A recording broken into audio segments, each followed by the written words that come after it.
Bien, on va commencer.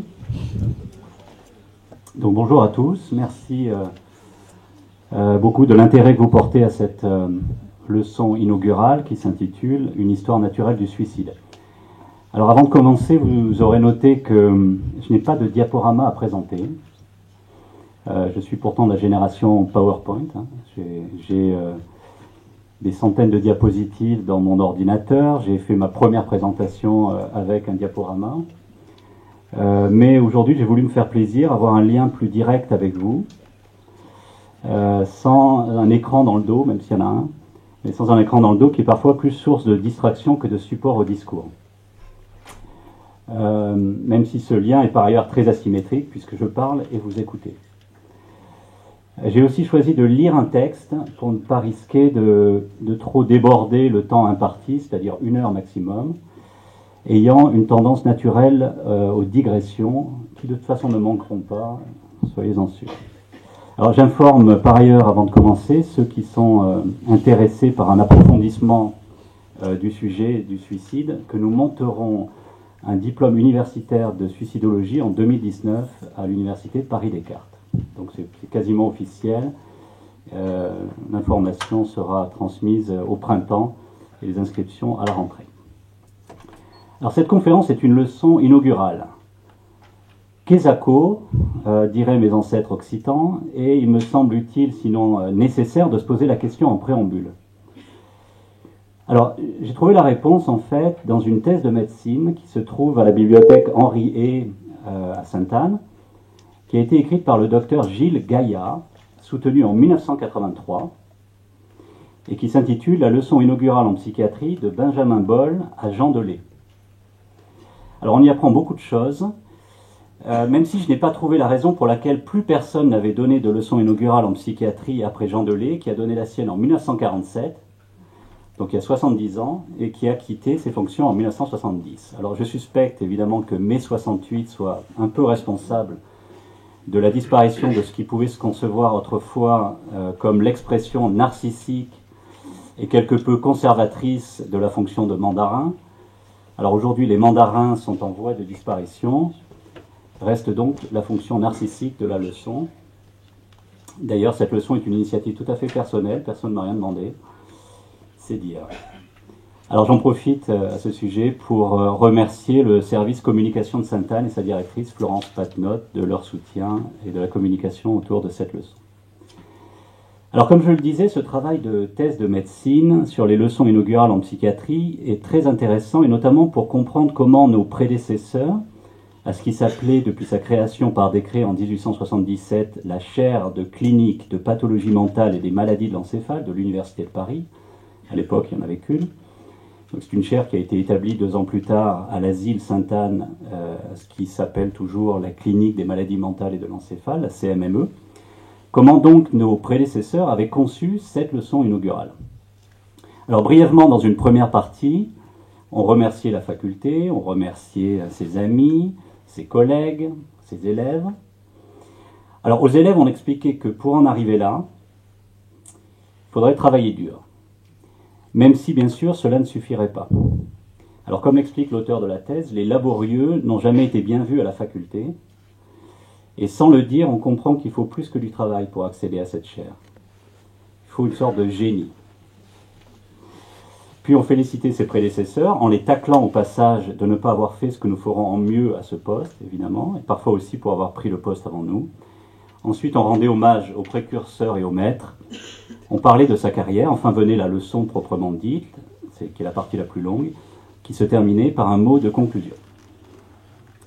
Le 16 novembre 1879, Benjamin Boll, né à Naples, élève de l'ASSEG, imprégné de philosophie positiviste et d'anatomopathologie, premier titulaire donc de la chaire susnommée, qu'il a obtenue face à Magnan, donne donc la première leçon inaugurale de la chaire, leçon intitulée « De la médecine mentale à travers les siècles ». Alors il s'agit d'un survol de l'histoire de la discipline depuis Hippocrate, et on note dans cette leçon l'importance de la science, la critique de la psychiatrie asilaire, la critique de la classification non fondée sur l'étiologie, la promotion de la recherche des causes physiques à l'aliénation mentale et le culte de l'observation clinique. Alors je passerai pour des questions de temps les 6 successeurs pour aller directement au dernier, qui est le plus connu de tous, Jean Delay. En 1947, Jean Delay, né à Bayonne, où son père est chirurgien et le maire de la ville par ailleurs, est un élève brillant, bachelier à 15 ans, élève de Fernand Vidal et Guillain à Paris, licencié en lettres par ailleurs en 1942, romancier sous le pseudonyme de Jean Forel, qui sera donc titulaire de la chaire de 1946 à 1970, probablement celui qui est resté le plus longtemps en poste, qui a été membre de l'Académie française, expose dans une leçon inaugurale sans titre un état des connaissances en thérapeutique entre la biologie et la psychothérapie, et ceci avant la découverte des propriétés thérapeutiques en psychiatrie de la chlorpromazine vers 1952. Chlorpromazine qui est toujours très largement utilisée à Sainte-Anne. Alors il donne le conseil de tout expérimenter, tout examiner et tout voir. Il suggère que l'explication psychanalytique est un bon modèle, mais qui doit être toutefois manié avec prudence. Il évoque le modèle psychogénétique de Pavlov, le déconditionnement, il parle du modèle des facteurs sociaux des névroses, il met en garde contre les débordements de la psychiatrie, hors du champ de la pathologie. Il souligne l'intérêt de la psychosomatique dans le sens des relations de l'esprit au corps, il considère la psychiatrie au carrefour de la médecine et de la philosophie comme une connaissance et un abord global de l'homme. Alors c'est intéressant de voir à quel point de nombreux sujets discutés dans ces 8 leçons inaugurales restent d'actualité. Le lien entre biologique et psychologique, la recherche des causes physiques aux maladies mentales, le rôle du psychiatre dans la société, et tous les auteurs ne sont pas d'accord vraiment jusqu'où il faut aller, l'organisation des soins et son articulation avec l'enseignement et la recherche. Comment fait-on l'enseignement de la psychiatrie au lit du patient ? Alors, il est à souligner que tous ces hommes tous sont des hommes de plus de 40 ans, ce qui est aussi mon cas, et qui est un sujet d'actualité autant dans la société en général que pour la nomination des professeurs en médecine en particulier. Alors, ces hommes ont contribué à la réflexion de leur époque sur les maladies mentales et les soins aux malades, et c'est sans doute, je pense, qu'il faut retenir d'une leçon inaugurale, c'est-à-dire un moment de synthèse et de réflexion. Alors, comme mes prédécesseurs, cette leçon inaugurale sera l'occasion de procéder à une synthèse des connaissances actuelles, en l'occurrence sur le suicide, et de dégager des directions de soins et de prévention, d'enseignement et de formation, de recherche et de conceptualisation dans ce domaine. Et à titre personnel, c'est aussi l'occasion de faire un bilan professionnel à mi-parcours. Alors, mi-parcours selon mes estimations, je ne suis pas sûr à 100%. Alors avant d'aborder le thème central de cette leçon, quelques mots de remerciement selon l'usage. Alors tout d'abord, il faut remercier ses maîtres, et moi mes maîtres, je les ai trouvés dans les livres. Ils se nomment Darwin, Damasio, Pinker, Kahneman, Camus, Schneidman, Ledoux et d'autres. Alors des rencontres ont compté bien sûr. Mokranabar à Nîmes pour son amitié énergique, Yves Caer, ici présent.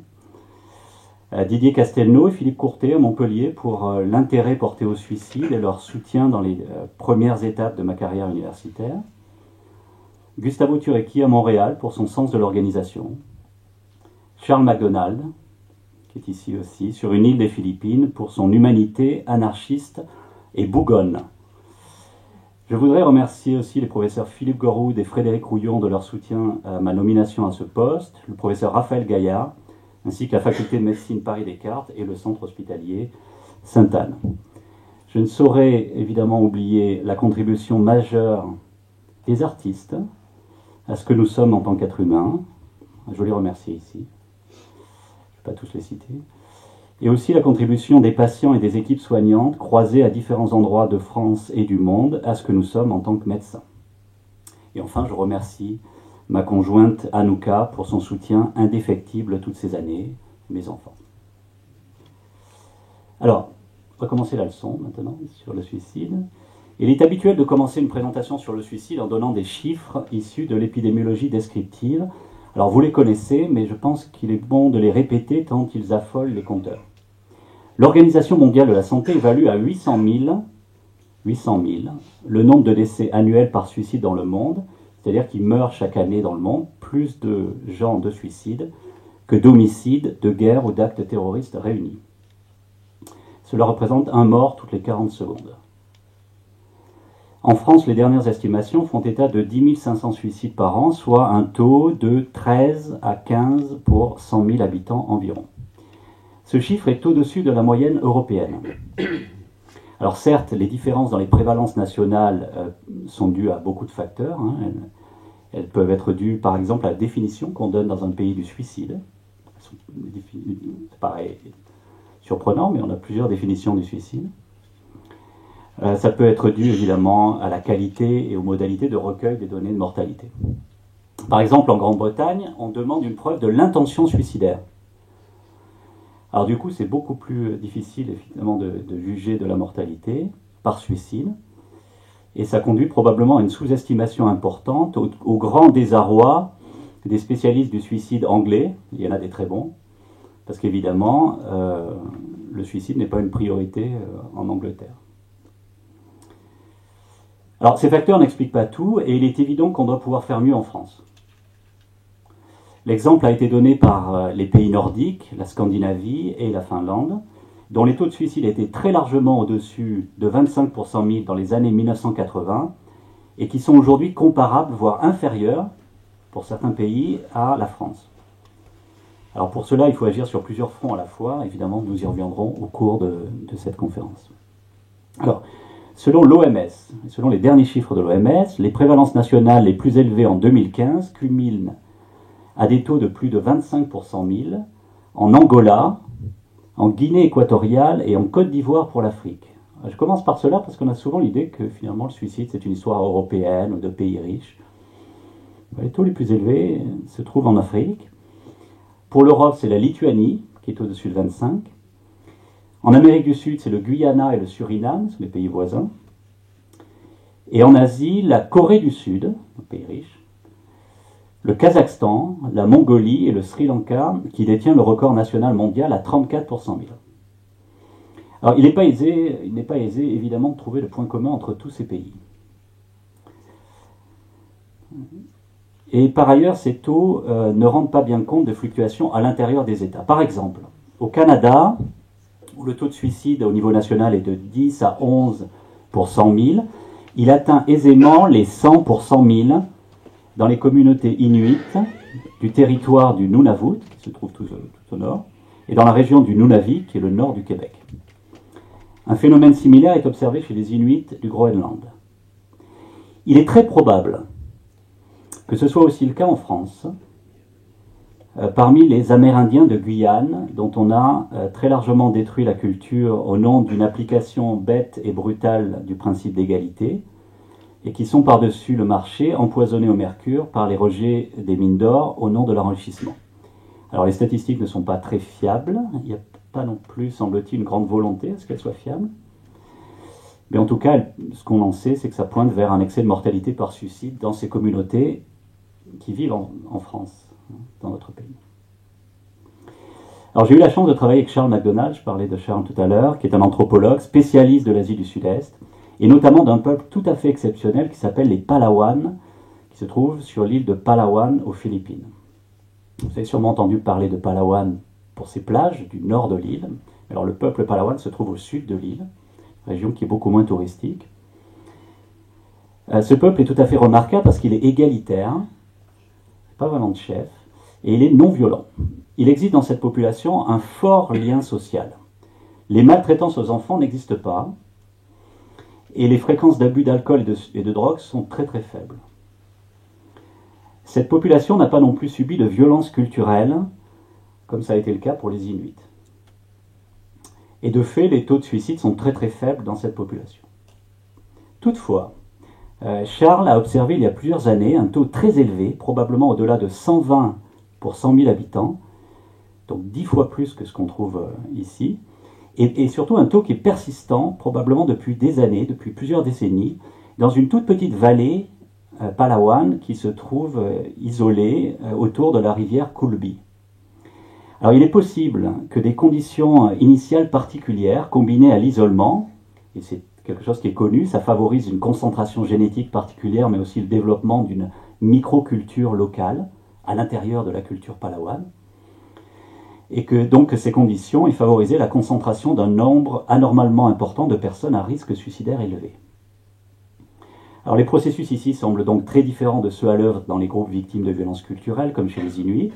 Et si vous êtes intéressé par cette étude, nous projetterons le 16 février prochain, ici même, dans cet amphithéâtre, le soir, un film intitulé Kulbi, la vallée des âmes dérobées, qui a été réalisé par Karline Soviet, qui se trouve ici, à côté de Charles. Et ceux qui ne pourraient pas venir, il y a un DVD qui sera en vente, qui est en vente aux éditions L'Harmattan. C'est une histoire tout à fait intéressante sur le plan scientifique, évidemment une expérience humaine absolument exceptionnelle. Alors on en parlera plus largement ce soir. Alors il existe aussi évidemment des fluctuations régionales qui sont non ethniques. En France, le Nord et la Bretagne ont les taux les plus élevés de suicide, entre 20 et 25 pour 100 000. L'Île-de-France, à l'opposé, a les taux les plus bas, autour de 8 pour 100 000.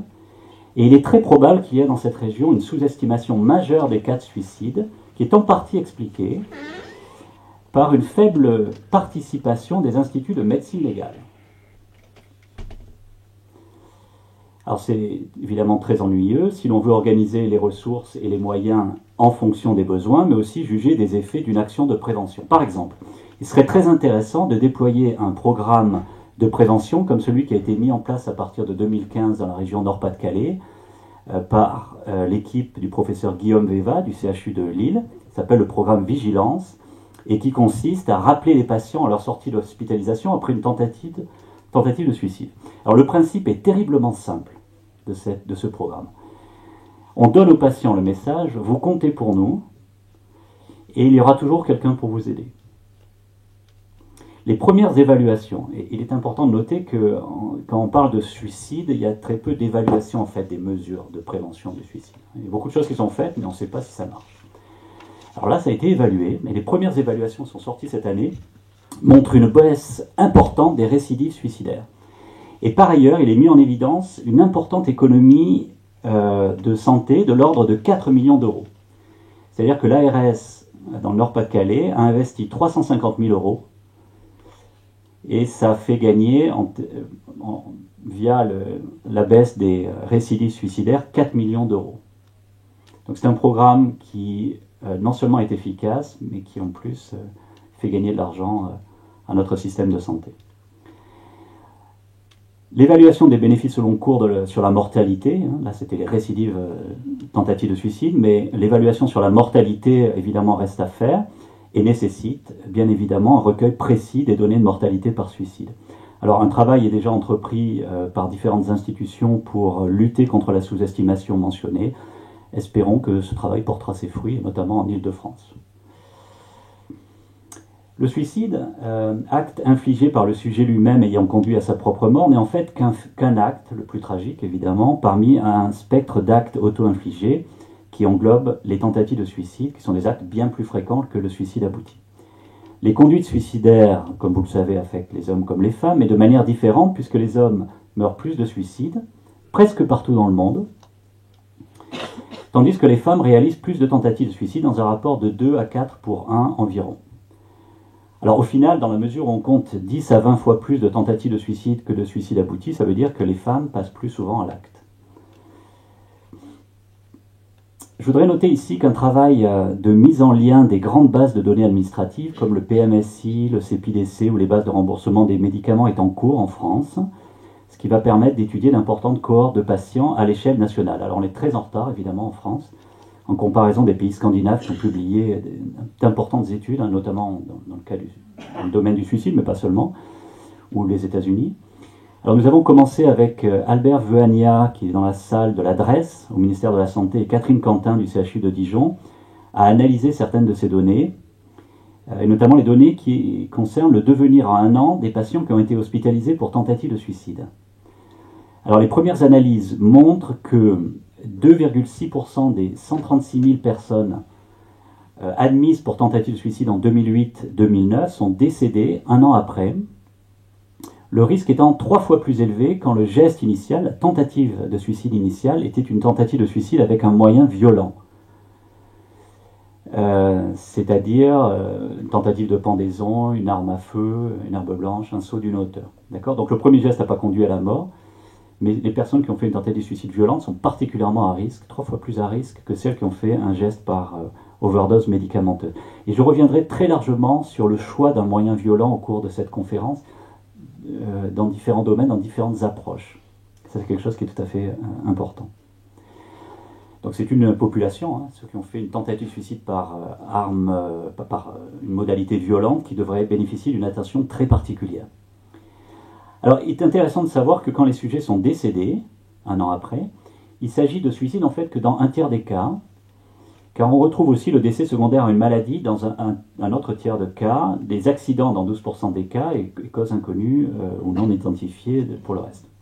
Alors ceci confirme en fait un fait qui est bien connu maintenant, à savoir que les personnes vulnérables vis-à-vis du suicide sont particulièrement vulnérables en général, et notamment à toute une série de maladies physiques. Donc on revient presque à ce que disait Jean Delay, c'est une vision globale de l'homme. Alors lui, il englobait la philosophie, mais en fait on doit avoir une vision globale du corps. Et je vais y revenir largement aussi. Il y a un lien évident entre maladie mentale et maladie somatique. Maintenant, je crois que tous les psychiatres sont d'accord avec ça. Et ceci est particulièrement évident dans l'étude des comportements suicidaires. Donc gardons en tête que ces patients sont particulièrement à risque, mais pas seulement de mourir de suicide. En France, en 2012, les modes opératoires les plus fréquents sont la pendaison, dans 54% des cas, les armes à feu, dans 15% des cas, les médicaments, 11% des cas, et le saut d'une hauteur, 7% des cas, plus d'autres causes plus rares. Ça veut dire que dans 85% des suicides, on retrouve un mode opératoire, des décès par suicide, on retrouve un mode opératoire dit violent. J'y reviens encore.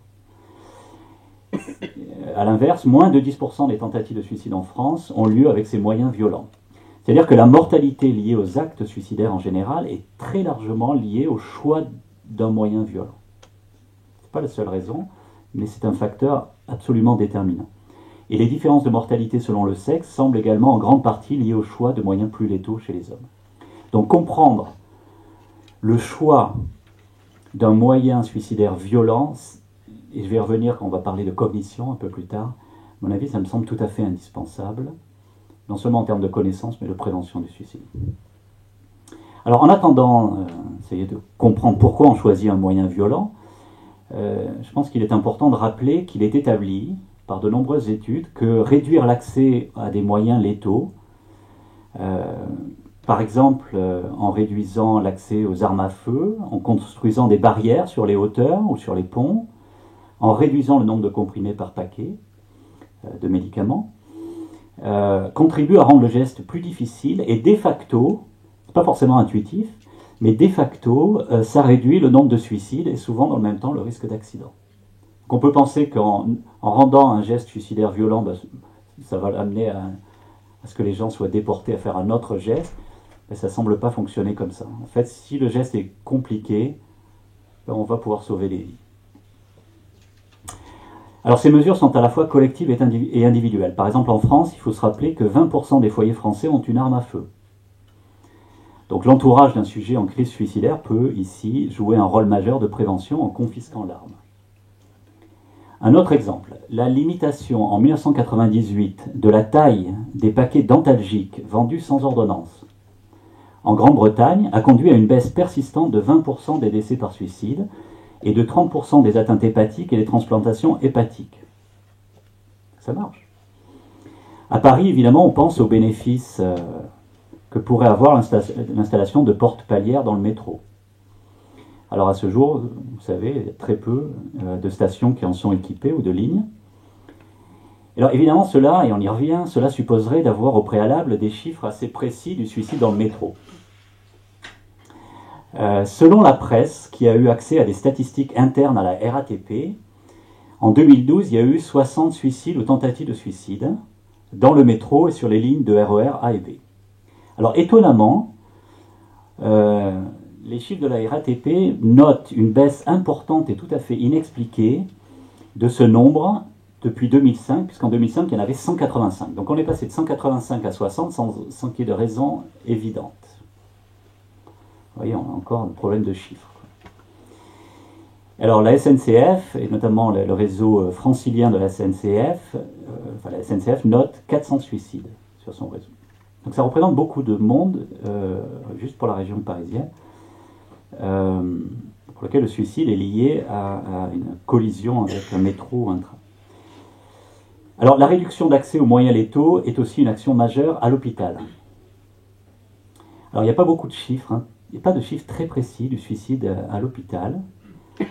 Mais évidemment, il est noté depuis longtemps très élevé, ce n'est pas une surprise, puisque l'hôpital, c'est un lieu de concentration de la souffrance. Tout comme la prison d'ailleurs, mais pour des raisons différentes. Alors à l'hôpital, on peut très bien réduire les actes suicidaires, ça a été bien montré, durant les hospitalisations, et notamment en ciblant les deux grands modes opératoires à l'hôpital, qui sont la pendaison et le saut d'une hauteur. Alors c'est un travail qui est en cours, hein, par exemple à Sainte-Anne. On y réfléchit dans le groupe EPP qui est dirigé par le docteur Corinne Launay, qui est dans la salle, et ce qui se combine évidemment à d'autres types d'interventions, comme la préparation à la sortie d'hospitalisation, qui est un moment à très haut risque suicidaire. Et en prison, il y a d'autres mesures préventives qui peuvent être prises plus spécifiques.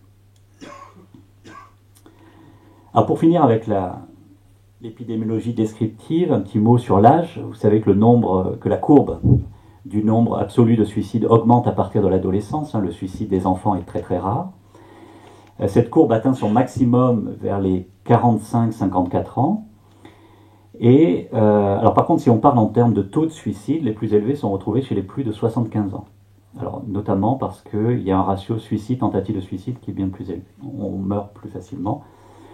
Enfin, le suicide est la seconde cause de mortalité chez les adolescents et les adultes jeunes après les accidents. Et alors, c'est intéressant de noter que c'est vrai partout dans le monde. Il y a une grande étude de l'OMS qui montre ça. Partout dans le monde, même dans des endroits où on pourrait se dire finalement on a plus de chances de mourir de certaines infections, de certaines maladies ou de la guerre, eh bien, dans cette tranche d'âge, adolescents, adultes jeunes, le suicide est toujours la deuxième cause de mortalité après les accidents. Alors, plusieurs groupes de travail travaillent sur cette question, plusieurs groupes de recherche travaillent sur cette question. J'ai la chance d'avoir une collaboration sur un projet de suivi d'adolescents à Montréal avec le docteur Joanne Renaud et mon étudiant de doctorat qui s'appelle Anthony Gifouni. On travaille sur l'identification de plusieurs facteurs de risque à différents niveaux, cliniques, neuropsychologiques, etc.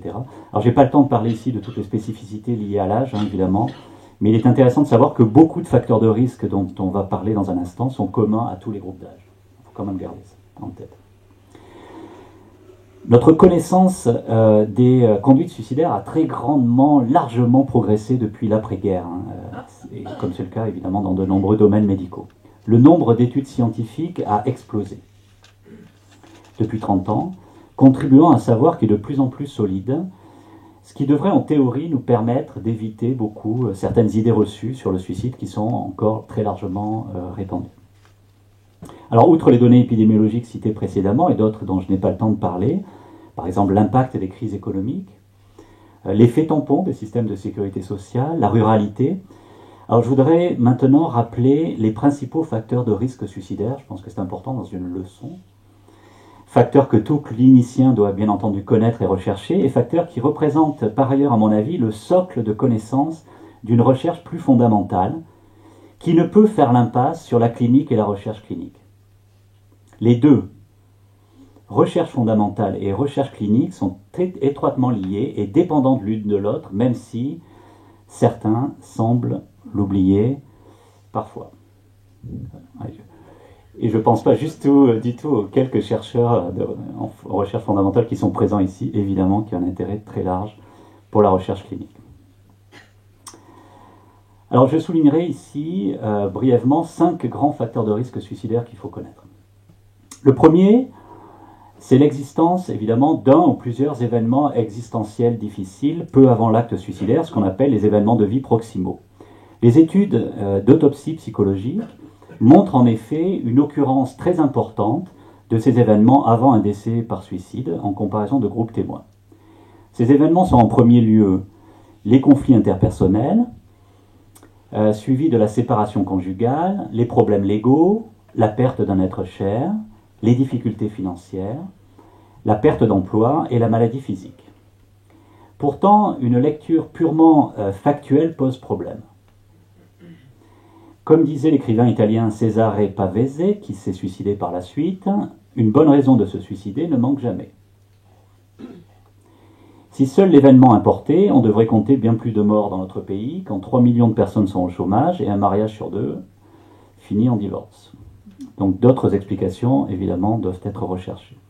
Alors, on notera toutefois que ces événements ont une nature sociale. Alors là, je ne parle pas dans un sens durkheimien ou sociologique, mais dans le sens d'une interaction sociale entre un individu et ses congénères.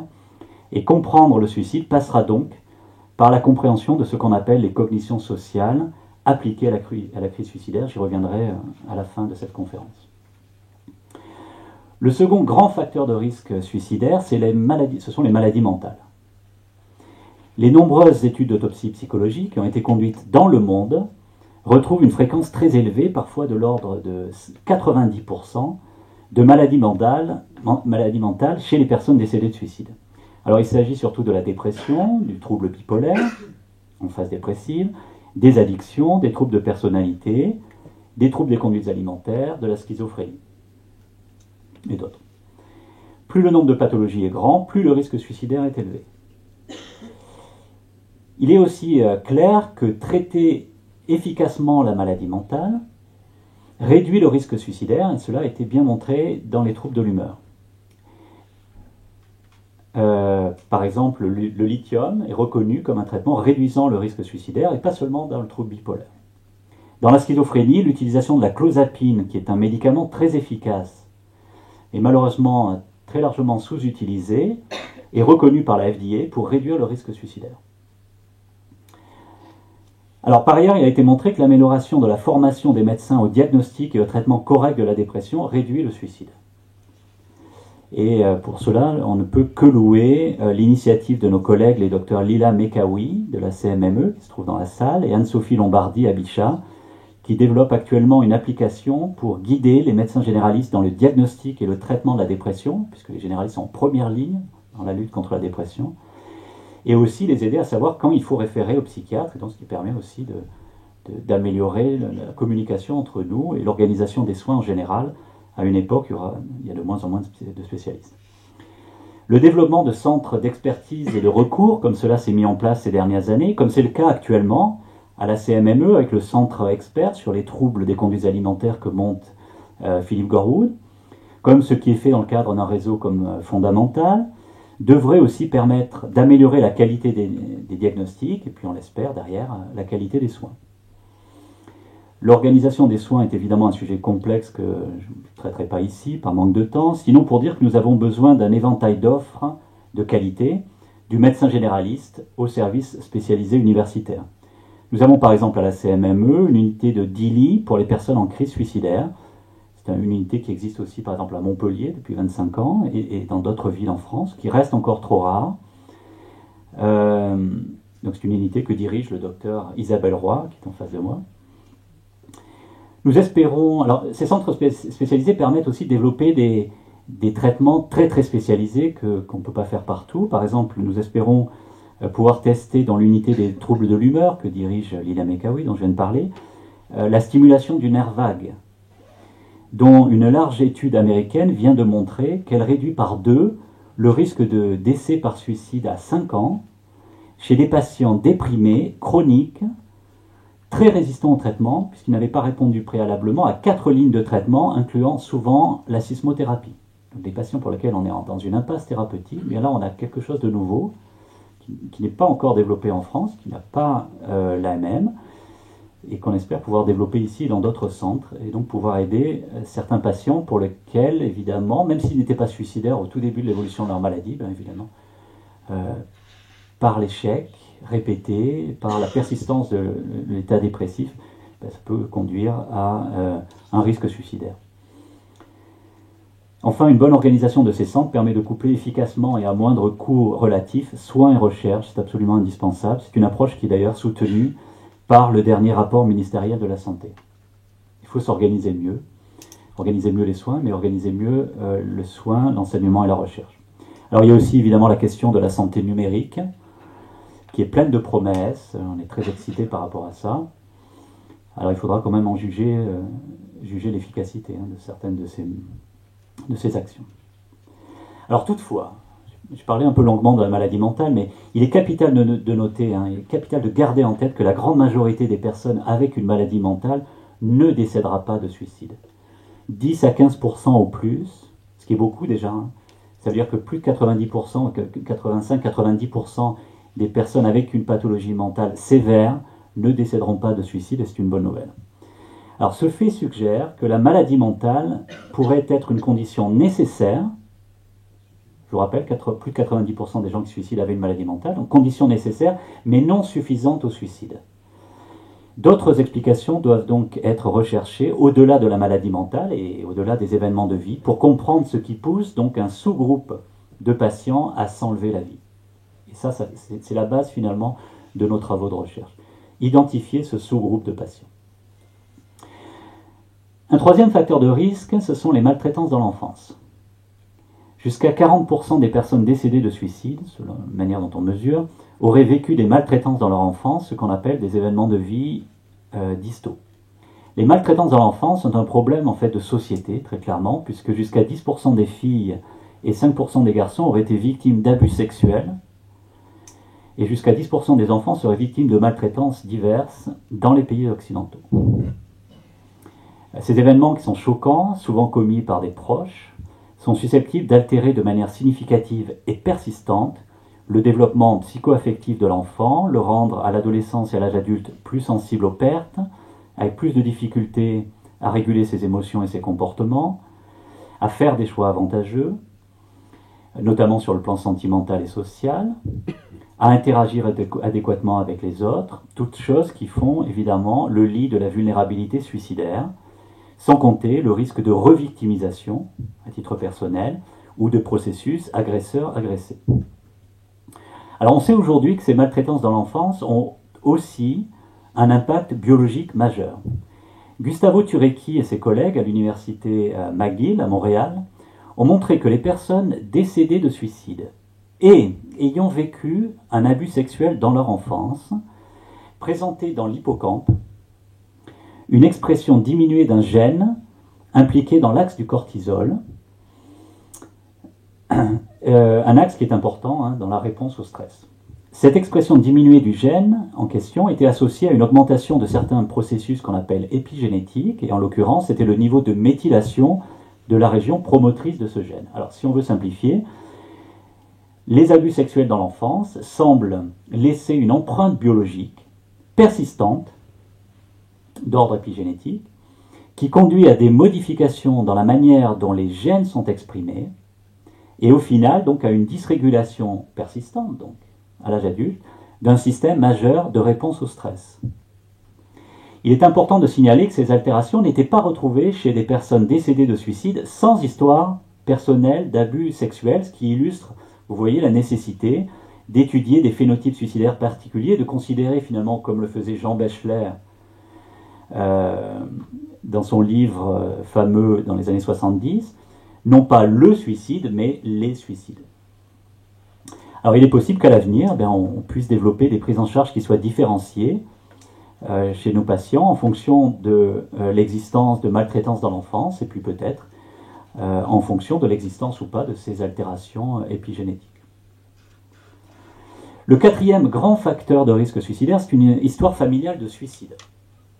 Alors vous connaissez évidemment l'histoire de la famille Hemingway, enfin en tout cas vous connaissez Hemingway, Ernest Hemingway, romancier, prix Nobel de littérature. Le père d'Ernest, qui était médecin, s'était suicidé dans les années 20. Ernest s'est suicidé en 1961, suivi quelques années plus tard par sa sœur Ursula, son frère Lester et sa petite-fille Margot. Alors il a une autre petite-fille qui était actrice et qui, elle, a bien compris qu'il y avait quelque chose avec l'histoire familiale et qu'il ne fallait pas jouer avec. Donc elle est très sérieuse, elle a écrit des livres où elle explique qu'elle évite l'alcool, elle évite les drogues, elle a fait une croix sur sa carrière d'actrice, beaucoup trop de stress, elle fait du yoga, donc elle essaye de se protéger. Donc il y a un autre exemple qui est bien connu, c'est l'exemple des Amish de Pennsylvanie, qui est une communauté religieuse extrêmement soudée, qui bannit toute consommation d'alcool, qui vit suivant un mode de vie très traditionnel. Et donc il y a une étude fameuse qui a montré, en étudiant les archives sur plusieurs générations, une tendance des quelques cas de suicide. Il n'y en a pas eu beaucoup, mais il y en a, même dans cette communauté pour laquelle le suicide est très tabou. Eh bien, il y a eu des cas de suicide. Et ces cas de suicide ont tendance à se distribuer dans un petit nombre de familles. Donc pas du tout au hasard dans l'ensemble de la communauté. Par ailleurs, il y a des familles dans lesquelles il y a des cas de dépression. Et les cas de suicide ne se distribuent pas dans les familles qui ont des cas de dépression. Donc elles se distribuent que dans certaines familles avec de la dépression. Chez les Palawan, dont je parlais tout à l'heure, nous avons montré que les personnes décédées de suicide avaient plus d'antécédents familiaux proches de suicide que les sujets contrôle, eux-mêmes Palawan, et malgré le fait que cette communauté est extrêmement petite, et donc évidemment les gens sont très liés entre eux. Donc vous voyez qu'il y a une tendance à une clusterisation des cas de suicide dans certaines familles. Les études de jumeaux et d'adoption ont confirmé l'héritabilité du suicide. Donc ce qu'on appelle héritabilité, c'est la part des variations qui est due aux gènes. Héritabilité qui est aujourd'hui estimée à 20% pour la part spécifique, 30% pour l'héritabilité liée aux maladies comorbides comme la dépression, et le reste, donc 50%, qui est environnemental. Donc il y a une part génétique dans le suicide, et une partie de cette part génétique est liée à des facteurs qui semblent spécifiquement associés au risque suicidaire. Alors ce qui est intéressant de noter, c'est que cette transmission du risque de passage à l'acte suicidaire suit la transmission de certains traits de personnalité, comme la tendance à l'impulsivité et à l'agressivité, mais elle ne suit pas tellement la transmission de la dépression. Et ce n'est pas le cas pour les idées suicidaires qui suivent la transmission de la dépression. Donc la génétique épidémiologique nous informe que les mécanismes qui sous-tendent les idées suicidaires et les mécanismes qui sous-tendent les actes suicidaires sont différents. Alors certes, tous les gens qui sont passés à l'acte suicidaire avaient des idées suicidaires, mais tous les gens qui ont des idées suicidaires ne passeront pas à l'acte suicidaire, et surtout, les mécanismes ne sont pas tout à fait les mêmes. Un grand champ d'études actuelles tente de comprendre les mécanismes de ce qu'on appelle la transition suicidaire, c'est-à-dire le passage des idées aux actes. Alors, outre les aspects génétiques, évidemment, il faut souligner, puisqu'on parle de famille, l'importance du milieu familial, soit comme élément de déstabilisation, de stress, voire dans les cas extrêmes de maltraitance, soit comme facteur protecteur, évidemment, contre le suicide. Et je mentionnerai ici le travail de thérapie effectué dans notre service, à nouveau par le docteur Isabelle Roy, et Madame Aurélie Rost, également présente, psychologue, chez de jeunes patients et ciblant l'étude des dynamiques familiales. Un dernier grand facteur de risque suicidaire, c'est l'existence d'une histoire personnelle de tentative de suicide. C'est même, dans beaucoup d'études cliniques, le facteur de risque le plus prédictif, le plus fort et le plus robuste de suicide ultérieur. 40% des personnes décédées de suicide ont eu, dans leur vie, une histoire personnelle de tentative de suicide. Et parfois, ce suicide a lieu des années après la tentative de suicide initiale, comme le souligne une étude scandinave. Donc ils ont suivi une centaine de personnes pendant 37 ans. Et au terme de ces 37 ans, il y avait 13% des suicidants qui étaient morts de suicide. Et ce qui est intéressant, c'est que les 2 tiers des suicides avaient eu lieu plus de 15 ans après la tentative de suicide initiale. Donc c'est pas qu'ils ont fait une tentative de suicide et puis le problème n'était pas réglé, ils sont sortis de l'hôpital et ils se sont suicidés, puisque les 2 tiers l'avaient fait plus de 15 ans après le geste initial. Le risque suicidaire semble donc persister à des niveaux importants chez un grand nombre de suicidants. Et cela, à mon avis, a 2 implications. D'une part, ces données confortent l'idée d'une vulnérabilité suicidaire qui peut persister au long cours. Je vais revenir sur la modélisation des suicides. Et d'autre part, il faut développer évidemment des mesures de prévention qui soient diversifiées. On ne peut pas baisser le nombre de suicides en ayant un seul type d'action. Il faut, comme je le disais tout à l'heure, agir sur plusieurs fronts. Et par exemple, il faut cibler premièrement les personnes qui vont décéder de suicide au premier geste. C'est 60% quand même des cas. On a parlé d'une mesure de prévention tout à l'heure, l'accès des moyens létaux, le traitement de la dépression, des maladies mentales, il y en a d'autres. Mais deuxièmement, il va falloir aussi cibler les 3% de personnes qui ont fait une tentative de suicide et qui vont mourir dans l'année. Alors ça, c'est vraiment le programme Vigilance qui va cibler ça. Donc là, c'est intéressant. Le programme Vigilance, très intéressant juste pour ce sous-groupe. Parce qu'il y a aussi les 10% de personnes qui ont fait une tentative de suicide et qui vont se suicider des années après. Alors ça, c'est plus compliqué, mais on doit finalement réfléchir à des modalités de développement de mesures thérapeutiques qui vont avoir des effets prolongés, qui agiraient directement et plus spécifiquement sur la vulnérabilité suicidaire dont je vais parler maintenant. Alors, essayons de modéliser le processus suicidaire. Il y a beaucoup de modèles qui existent, psychologiques et autres, et je crois que tous finalement reviennent à un seul type de modèle, un grand type de modèle, c'est-à-dire qu'on doit comprendre les conduites suicidaires comme l'expression d'une interaction extrêmement complexe entre une vulnérabilité et des facteurs de stress. La vulnérabilité, c'est quoi? La vulnérabilité, comme on l'a vu, ce sont des facteurs développementaux responsables de cette vulnérabilité, au premier rang desquels les maltraitances dans l'enfance, pour un sous-groupe de sujets uniquement, mais un sous-groupe important, et puis les facteurs génétiques et familiaux. Certains traits de personnalité, l'impulsivité agressive, la tendance aux émotions négatives, évidemment, constituent également cette vulnérabilité. Alors, il faut noter qu'il n'est pas très clair s'il existe une ou des vulnérabilités, et moi je pencherai pour la seconde option. Par exemple, on peut imaginer une vulnérabilité très précoce chez certains sujets, notamment sous l'effet des maltraitances dans l'enfance, mais pas que, qui conduit à des actes suicidaires précoces, à l'adolescence ou chez l'adulte jeune, parfois un petit peu plus tard, évidemment, quand une protection du milieu a pu être assurée pendant un certain temps. Il y a des vulnérabilités qui sont d'expression plus tardive, éventuellement en partie acquises à la suite de stress répétés de la vie. Et on peut imaginer des vulnérabilités qui soient très tardives, éventuellement liées à des processus de sénescence pathologique. C'est très théorique ce que je dis là, très hypothétique, pas tellement montré, mais je pense qu'il va falloir réfléchir finalement sur des grandes cohortes à mesurer cela ou à tester cela. Et je n'exclus pas non plus la possibilité que certaines vulnérabilités diminuent avec le temps, tout comme on sait aujourd'hui que certains traits de personnalité qu'on pensait longtemps persister toute la vie, mais on sait que certains traits de personnalité pathologiques chez de nombreuses personnes peuvent s'amender au cours de la vie. Donc la vulnérabilité peut sûrement diminuer au cours du temps. Alors cette ou ces vulnérabilités interagiraient donc avec des facteurs de stress qui sont représentés, on l'a dit, par les événements de vie proximaux, la maladie mentale dans ses phases aiguës, ainsi que parfois la prise d'alcool et de substances.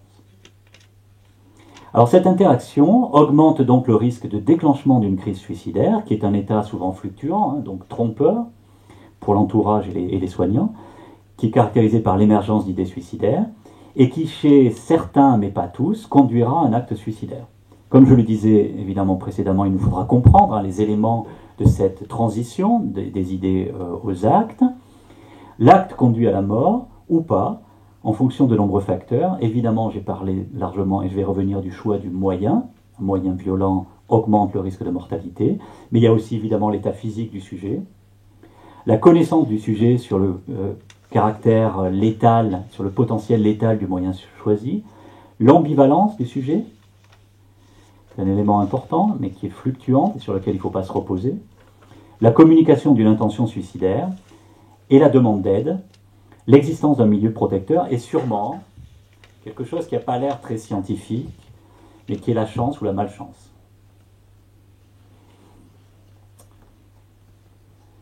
Alors, comme je le disais plus tôt, notre connaissance des conduites suicidaires a augmenté de manière fantastique ces 30 dernières années. Pourtant, une étude publiée en 2016 par l'équipe de Matthew Nock à Harvard montre bien que cette connaissance s'est très largement centrée sur quelques facteurs cliniques et sociodémographiques et que ces facteurs ont globalement une capacité prédictive qui est significative mais quand même à peine supérieure au hasard. Globalement. C'est vrai globalement dans les études, c'est pas forcément vrai à titre individuel quand on est face à un patient. Alors les pessimistes évidemment et les cyniques diront qu'il n'y a rien d'étonnant à cela. Vouloir prédire quelque chose comme le suicide, c'est aberrant. Les autres penseront qu'on n'a juste pas regardé au bon endroit et qu'il faut continuer à faire de la recherche.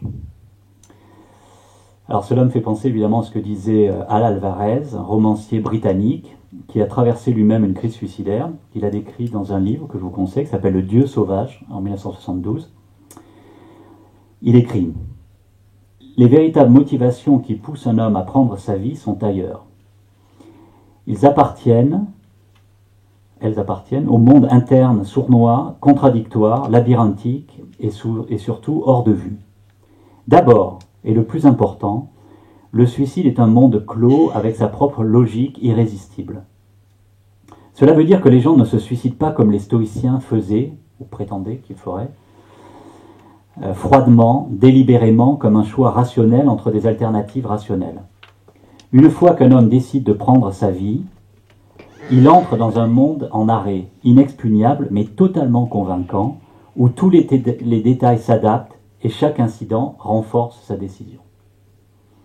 Alors si on veut vraiment comprendre le suicide et que l'on pense que la connaissance sera plus efficace au final, au long cours, que le hasard des découvertes des traitements, ce qui était souvent le cas en psychiatrie quand même, il faut aller chercher dans ce monde clos, non accessible à la conscience du sujet et pas toujours logique, un peu comme le Special Agent Dale Cooper, pour ceux qui connaissent Twin Peaks. Il faut plonger dans les tréfonds du cerveau et plus généralement du corps. Il faut disséquer les mécanismes les plus intimes, comme les anatomistes, disséquer les corps, et tout en mettant en lien évidemment ces résultats avec le corpus de connaissances déjà acquises dont j'ai parlé jusqu'à présent. La dernière partie de cette conférence consistera en une synthèse ou une hypersynthèse des principaux résultats de ces travaux plus récents auxquels j'ai contribué très humblement au niveau neurocognitif. Alors, avant de parler du niveau neurocognitif, je voudrais rappeler deux grands résultats neurobiologiques. Deux résultats qui sont plutôt robustes et qui émergent, à savoir, il y a dans le suicide probablement un dysfonctionnement de deux grands systèmes, le système sérotoninergique et l'axe du stress hypothalamo-hypophysaire. Alors concernant d'abord le système sérotoninergique, on sait depuis le milieu des années 70, avec les travaux de Mari Osberg au Karolinska Institute de Stockholm, que les patients déprimés ayant fait un geste suicidaire violent, on y revient, ont tendance à avoir dans le liquide céphalorachidien un taux plus faible de 5-HIAA, qui est le principal métabolite de la sérotonine. Par ailleurs, de nombreuses études par la suite ont montré qu'un taux bas de 5-HIAA est associé à un risque augmenté de suicide ultérieur, avec un autre ratio de l'ordre de 5, ce qui est loin d'être négligeable. Le taux de 5-HIAA tend à être stable d'un individu à l'autre, ce qui lui confère, et ça c'est très intéressant, des propriétés d'un trait biochimique. Donc ça rentre bien dans l'idée de vulnérabilité. Il est influencé par les événements de vie précoces, négatifs, et cela a été mis en évidence, notamment de manière expérimentale chez les primates. Alors, ce qui est intéressant aussi, c'est qu'un dysfonctionnement de ce système sérotoninergique est associé à une plus grande tendance à l'impulsivité et à l'agressivité. Alors, vous voyez qu'il y a beaucoup de facteurs dont j'ai déjà parlé qui commencent à se rejoindre là, le puzzle se fait. Chez les primates, c'est très très intéressant. On n'a pas d'argument pour le suicide chez les animaux, d'accord ? Il y a une grande réflexion autour de ça. Je ne pense pas que ça existe dans sa forme complète, avec la pensée élaborée suicidaire. Évidemment, il y a des choses qui se rejoignent, et puis évidemment, on partage beaucoup de choses avec nos primates, nos cousins les primates. Et alors, regardez, chez les primates, les individus avec un taux bas de 5-HIAA ont plus de problèmes à l'adolescence. Ils sont plus agressifs et impulsifs, ça se voit. Ils font des mauvais choix sociaux. Par exemple, ils vont aller se battre avec des mâles dominants. Mauvaise idée. Ils se prennent des coups, et parfois ils meurent. Et ils meurent plus souvent d'accidents. Par exemple, ils tombent plus souvent des arbres. Accident, hein, on ne va pas penser qu'ils se sont jetés de l'arbre, un visée suicidaire. Alors vous voyez qu'il y a un lien très très fort, hein, très intéressant. Alors ceci pourrait être lié au fait de prendre plus de risques, et ça fait le lien avec la prise de décision dont je vais parler dans un instant, évidemment. Alors le second grand résultat neurobiologique, c'est la mise en évidence d'une mauvaise régulation de l'axe du cortisol, dont j'ai déjà un peu parlé, et que l'on met en évidence avec un test qui est relativement simple. On donne de la dexaméthasone et ça doit freiner normalement cet axe hormonal. L'absence de freination chez les patients déprimés est associée significativement à une mortalité ultérieure par suicide, là aussi avec un autre ratio voisin de 5. Ces patients auraient donc une difficulté à réguler le stress. Alors, des études récentes chez les suicidants suggèrent en outre une association entre de mauvaises capacités de freination et des taux circulants élevés d'ADN mitochondrial, qui serait un reflet de dommages cellulaires, ainsi qu'avec des taux bas de BDNF, qui est un facteur neurotrophique. C'est-à-dire que finalement, cette hyperactivité persistante du système cortisolique, qui n'arrive pas à être freinée, pourrait avoir des conséquences importantes, à la fois neuronales et somatiques en général. Donc ça pourrait expliquer en partie la grande fragilité physique finalement de ces sujets. Et enfin, comme je l'expliquais plus tôt, la régulation par l'hippocampe de ce système est perturbée chez les victimes de maltraitance dans l'enfance via des altérations épigénétiques. Alors, voyons maintenant ce qui se passe du côté neurocognitif, et on va commencer à parler structure avant de parler fonction. De nombreuses études d'imagerie cérébrale ont mis en évidence des altérations de la macrostructure du cerveau chez des patients avec une histoire de tentative de suicide en comparaison de patients sans histoire de tentative de suicide. Alors toutefois, beaucoup de ces résultats n'ont pas été répliqués, c'est le propre de la science. Récemment, en analysant avec un niveau suffisant de correction les données que nous avons collectées à Montréal et les données d'un groupe allemand de Jena, dirigé par Gerd Wagner, eh bien, nous ne retrouvons pas de grandes altérations structurelles cérébrales chez les suicidants. Par ailleurs, nous avons conduit une méta-analyse, donc qui consiste à compiler les résultats de plusieurs études, une dizaine d'études environ, cerveau entier, et les résultats sont ici aussi négatifs. Donc c'est très décevant quand on est chercheur. Donc globalement, en l'état actuel de nos moyens d'acquisition des données en imagerie, nous ne sommes pas en mesure de distinguer les suicidants des patients non suicidants. Toutefois, et quand on a un résultat négatif en recherche, finalement, on est encore plus excité, c'est qu'il y a quelque chose qui se passe qu'on ne comprend pas. Et toutefois, c'est peut-être pas juste une histoire de questions techniques, puisque lorsque nous comparons les suicidants ayant utilisé un moyen suicidaire violent, on y revient, et ceux ayant utilisé un moyen opératoire non violent, nous trouvons chez les premiers, en comparaison des seconds, une augmentation de volume des structures cérébrales, d'une structure cérébrale qui s'appelle le noyau codé. Et cette région est très intéressante parce qu'elle est connue pour être non pas finalement un initiateur d'acte, mais une région qui va moduler la manière dont l'acte est conduit. Donc on peut imaginer, vous voyez, un cortex préfrontal qui donne l'information de passer à l'acte, mais le noyau codé qui va dire ben non, mais on va y passer de manière violente. Et il y a des données chez le schizophrène qui retrouvent le même résultat, augmentation du noyau codé, geste violent. Mais ce n'est pas tout. Si on compare maintenant les sujets avec ou sans histoire familiale proche de suicide, on trouve chez les premiers une diminution du volume du cortex préfrontal, dorsolatéral, des régions temporales et du putamen, un autre noyau sous-cortical. Alors, on voit ici un ensemble de différences morphométriques mesurables par IRM, mais uniquement dans deux sous-groupes de sujets, ceux ayant commis un acte suicidaire violent et ceux ayant une histoire familiale de suicide proche. Deux variables qui sont par ailleurs associées à des marqueurs biologiques, j'en ai parlé, variables également corrélées entre elles, très associées entre elles, et associées à un risque plus élevé de décès ultérieur par suicide. Alors voyons sur le plan cognitif. Nous avons lancé, il y a plus d'une quinzaine d'années, sur une idée d'Alain Malafosse, une étude de la prise de décision. Donc ça a commencé à Montpellier, et ça s'est poursuivi dans le cadre d'un programme de recherche que j'ai mené jusqu'à aujourd'hui. À l'aide d'un jeu de cartes, qui simule une situation de choix en conditions d'incertitude, qui s'appelle l'Iowa Gambling Task, nous montrons que les suicidants, et plus particulièrement ceux qui ont utilisé un mode opératoire violent, eh bien les suicidants ont tendance à aller vers les choix risqués, c'est-à-dire les choix qui apportent de grandes récompenses immédiates, mais qui font perdre beaucoup au long cours. Plutôt que d'aller vers les choix sûrs, c'est-à-dire les choix où on gagne peu à court terme, mais on perd moins encore à long terme, donc des choix qui seraient avantageux au long cours. Les suicidants n'arrivent pas à repérer ce caractère avantageux au long cours. Nous avons conduit avec les docteurs Stéphane Richard Devantois et Marcelo Berlim à Montréal une méta-analyse d'une dizaine d'études qui confirment l'existence d'une prise de décision plus risquée chez les suicidants que les patients sans histoire de conduite suicidaire. Donc deux groupes de patients qui ne diffèrent que par une seule variable, le fait d'avoir ou pas, une fois dans sa vie, fait une tentative de suicide. Pour le reste, ils ont souffert de maladies mentales qui sont très comparables. Des études plus récentes tendent toutefois à suggérer que ce sont les suicidants ayant utilisé un mode violent qui ont les performances les plus mauvaises. En outre, ces difficultés sont retrouvées chez les patients non déprimés au moment des tests. Donc on a testé des gens qui n'étaient pas déprimés au moment des tests, suggérant qu'elles soient persistantes et pourraient contribuer à la vulnérabilité suicidaire. Alors cette prise de décision risquée est en outre retrouvée chez des apparentés biologiques de premier degré de personnes qui se sont suicidées et qui eux-mêmes n'avaient jamais fait tentative de suicide. Ça, c'est une étude qu'on a menée à Montréal. Donc ça suggère que ce déficit cognitif soit un élément de vulnérabilité héritable, ce qu'on appelle un endophénotype. Alors en outre, la prise de décision entretient des liens avec les systèmes sérotoninergiques et cortisoliques. Par ailleurs, on sait que les personnes qui ont subi des maltraitances à l'enfance ont aussi une prise de décision qui est altérée, donc on fait vraiment le lien avec ces variables dont j'ai parlé un petit peu plus tôt.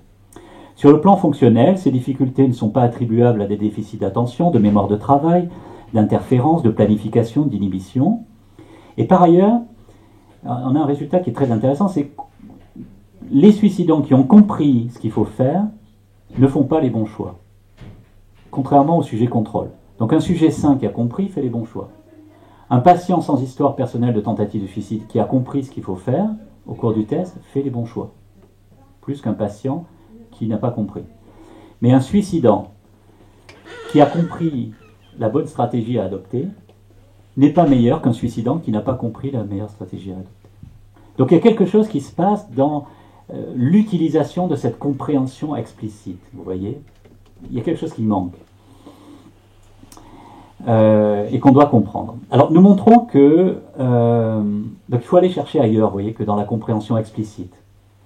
Nous montrons que la prise de décision risquée est associée en imagerie fonctionnelle à un dysfonctionnement d'un ensemble de régions cérébrales, notamment préfrontales, dans ses parties à la fois ventrales et dorsales, et à la fois ceci chez les suicidants et chez les apparentés à nouveau de suicider. Je vous rappelle, ce sont des gens qui ne sont pas déprimés, qui ne prennent pas de médicaments, qui n'ont jamais fait eux-mêmes de tentative de suicide, qui sont des proches de suicider. Ces résultats et d'autres suggèrent un déficit dans les processus neuraux de codage de la valeur du risque et donc à une incapacité à juger adéquatement ce qui est risqué dans la vie et ce qui l'est moins.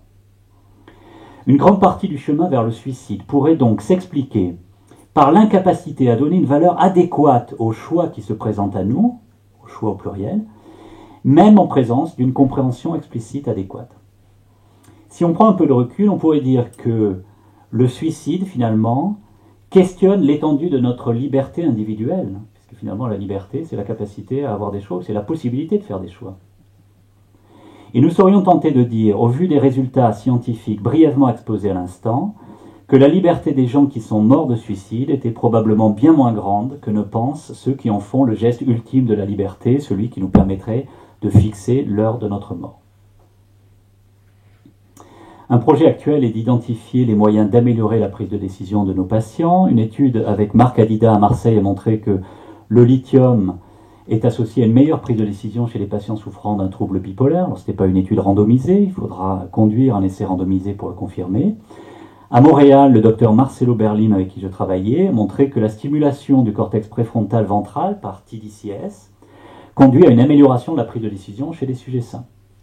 Donc il faudra que nous menions ce type d'études, chez les patients, et puis évidemment on espère que derrière, si ça marche, on peut améliorer les capacités de prise de décision de nos patients, alors par stimulation ou par psychothérapie ou par médicaments, et à mon avis, plus il y a de méthodes, mieux ce sera. Eh bien, il faudra voir si l'amélioration de ces capacités cognitives pourront à terme améliorer la vulnérabilité suicidaire, et notamment au long cours. Ces sujets qui vont faire un geste un jour, mais qui vont mourir bien plus tard. Il nous faudra aussi avoir une mesure qui soit fiable et simple de la prise de décision. Alors, évidemment, le suicide, ce n'est pas juste une histoire de prise de décision risquée. D'autres facteurs cognitifs sont en jeu. Je vais passer cela très brièvement, mais je pense que c'est un champ nouveau et tout à fait intéressant. Et tout d'abord, les cognitions sociales. Nous avons abordé cette question vers 2005 avec Natalia Lawrence et Mary Phillips à l'Institut de psychiatrie à Londres. Nous avons trouvé que les suicidants non déprimés, à qui on montrait des visages exprimant des émotions, présentaient une réponse excessive du cortex orbitofrontal au visage exprimant la colère, mais pas les autres émotions. Et nous avons répliqué ces résultats avec le docteur Émilie Ollier, lorsqu'elle était étudiante en master sous ma supervision à Montpellier. L'hypothèse est que les suicidants sont particulièrement sensibles aux signaux sociaux de désapprobation. Alors par la suite, on a étudié autre chose, on a étudié le rejet social. C'est une idée qui est venue d'une réunion qui était organisée il y a des années à Sainte-Anne, dans un petit comité par le professeur Jean-Pierre Ollier, et à laquelle assistaient Antonio et Anna Damasio. Donc au retour de cette réunion, j'ai monté une étude à Montpellier utilisant le Cyberball Games, qui est un test fameux et très marrant d'exclusion sociale. C'est très marrant, très ingénieux. Le résultat, c'est un déficit de réponse des suicidants au niveau de 2 régions qui ne sont pas préfrontales, donc les régions impliquées semblent plus larges effectivement que juste le cortex préfrontal. Ce sont l'insula postérieure et le gyrus supramarginal, qui est une région pariétale, donc en comparaison de patients non suicidants et de sujets sains. L'insula postérieure, c'est très intéressant parce qu'elle est impliquée dans la douleur, mais la douleur physique. Ce qui pourrait faire le lien entre douleur psychologique engendrée par la situation de rejet social, qui est très désagréable, et la modulation de la douleur physique. Et il y a certains modèles, et je n'ai pas le temps d'en parler, mais qui suggèrent que ceci est nécessaire pour passer à l'acte et attenter à son propre corps. C'est pas simple de se faire mal. Alors je reviendrai dans un instant sur cette notion importante de douleur psychologique, mais je voudrais citer une autre étude conduite par une équipe de Pittsburgh, conduite par Alex Dombrowski et Cathy Xanto, qui ont utilisé l'Ultimatum Game et montré que les suicidants sont aussi particulièrement sensibles à l'injustice, et ils préfèrent sacrifier des gains potentiels pour eux plutôt que de fermer les yeux sur une injustice même minime. Donc sensibilité à la désapprobation, sensibilité au rejet social, sensibilité à l'injustice, à des niveaux qui sont supérieurs aux patients sans histoire de conduite suicidaire et à des sujets sains. Alors il y a ici clairement tout un champ d'études encore largement inexploré et qui pourrait être intéressant à 3 niveaux. Premièrement, comprendre le déclenchement de la crise suicidaire qui se fait, comme on l'a dit, souvent dans un contexte social. Donc pourquoi, parce que ces sujets sont particulièrement sensibles, est-ce que c'est un facteur de déclenchement de la crise suicidaire? Deuxièmement, comprendre la difficulté à demander de l'aide, le sentiment d'être seul et incompris. Vous pouvez être suicidaire et demander de l'aide. Et si vous êtes suicidaire et vous ne demandez pas de l'aide, vous êtes bien plus au risque de mourir. Et troisièmement, comprendre certains actes suicidaires qui ont une valeur interpersonnelle, comme les suicides vengeurs, ou certains suicides sur les lieux du travail, clairement, qui envoient un message social. Alors pour finir sur les cognitions sociales, et en considérant ce que je viens d'expliquer, il me semble essentiel de développer des outils thérapeutiques qui visent spécifiquement les cognitions sociales, comme cela commence à se faire, mais aussi améliorer la formation des soignants à la relation thérapeutique. On sait que de nombreux patients sont allés voir leur médecin peu avant de se suicider. Alors on peut améliorer le dépistage du risque suicidaire par les médecins, mais je pense qu'il y a quelque chose à faire dans la relation thérapeutique elle-même, même si ce n'est pas spécifiquement sur le suicide va y gagner quand même. Il y a plusieurs programmes qui existent dans cette direction. Certains ne sont pas spécifiquement tournés donc, vers l'identification du risque suicidaire. À l'université Paris-Descartes, on développe actuellement des modules de simulation avec des acteurs pour les étudiants en médecine, et j'espère bientôt qu'on va pouvoir ici, avec un groupe de travail multidisciplinaire, monter ce même type de module de simulation pour les infirmiers, les médecins, et voir, pourquoi pas, les directions des ressources humaines dans les entreprises. Il y a quelque chose aussi à creuser. À la CMME, on va commencer cette année, ça stresse beaucoup les internes, mais on va commencer à les aider à travailler sur la relation thérapeutique. Ils vont voir un patient, un vrai patient, et puis ils vont avoir un feedback empathique et constructif par leur père. Donc on va les aider à travailler cet aspect de la relation thérapeutique, qui même chez les internes en psychiatrie n'est pas bien travaillé. Alors tout cela est inspiré de méthodes canadiennes, et j'ai aussi en charge à la faculté un enseignement sur la psychologie médicale afin de faire réfléchir les futurs médecins à ces aspects souvent négligés et pourtant essentiels de la pratique médicale, et aussi tout un groupe d'enseignants qui travaillent sur l'empathie clinique, comment améliorer l'empathie clinique, qui diminue très largement même dès les études de médecine, et qui diminue aussi malheureusement chez certains médecins avec la fatigue, avec le burn-out, etc. Donc ces aspects commencent enfin à être pris en compte, et les choses se passent. Tout cela, à mon avis, est très positif pour la prévention du suicide.